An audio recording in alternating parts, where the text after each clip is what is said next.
আসসালামু আলাইকুম।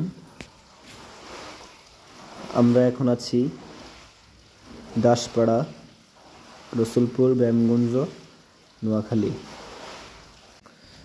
বন্যার এই দৃশ্যটি হয়তো দেখতে কিছুটা লেক বা নদীর মতো লাগতেছে। পাহাড়ি যে লেকগুলো হয় সেই লেকগুলোর মতো হয়তো লাগতেছে, কারণ এই দৃশ্যটা আসলে দেখতে অসাধারণ। কিন্তু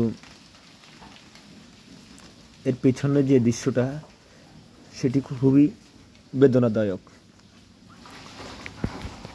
কারণ এই বন্যার পানিতে মানুষের যত মাছের গের আছে, প্রজেক্ট আছে, সবগুলো ভেসে চলে গেছে।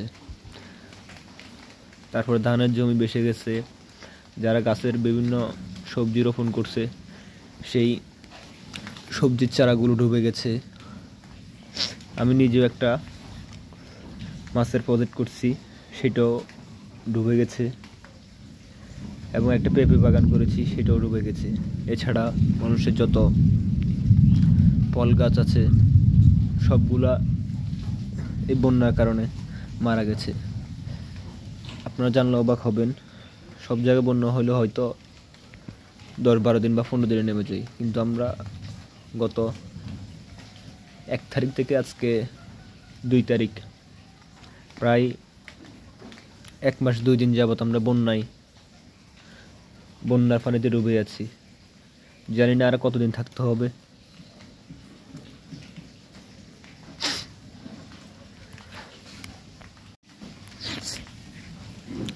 এই বন্যা হয়তো কিছুদিনের মধ্যেই শেষ হয়ে যাবে, কিন্তু এর দুর্ভোগ কাটতে অনেক সময় লাগবে। এই যে যাদের প্রজেক্টগুলো, মাছের প্রজেক্টগুলো পানিতে ভেসে চলে গেছে, তারা হয়তো নিঃস্ব হয়ে যাবে, কারণ অনেকের ইনভেস্টমেন্ট করে মাছ চাষ করে, এটার উপর নির্ভর করে তার ফ্যামিলি চলে। তো সেই ক্ষেত্রে তারা খুবই দুর্ভোগে জীবনযাপন করবে। তো আমি নিজেও এই বন্যার কিছুদিন আগে আমাদের সাধনার স্কুলে মাটি ভরাট করেছিলাম। কিছু শখ করে কিছু উচ্চ ফলনশীল জাতের গাছ লাগিয়েছিলাম, রামবুটান, অ্যাভোকাডো, লঙ্গান, আরও নানা প্রজাতির ফল গাছ লাগিয়েছি, কিন্তু এখন সবগুলাই মারা গেছে এই বন্যার কারণে। এরকম আমার মতো অনেকেই এরকম দুর্ভোগে আছে, হয়তো সেটা এখানে না আসলে বুঝতে পারবেন না আপনারা। মানুষ কত দুর্ভোগে আছে সেটা নিজের চোখে না দেখলে বোঝা যায় না।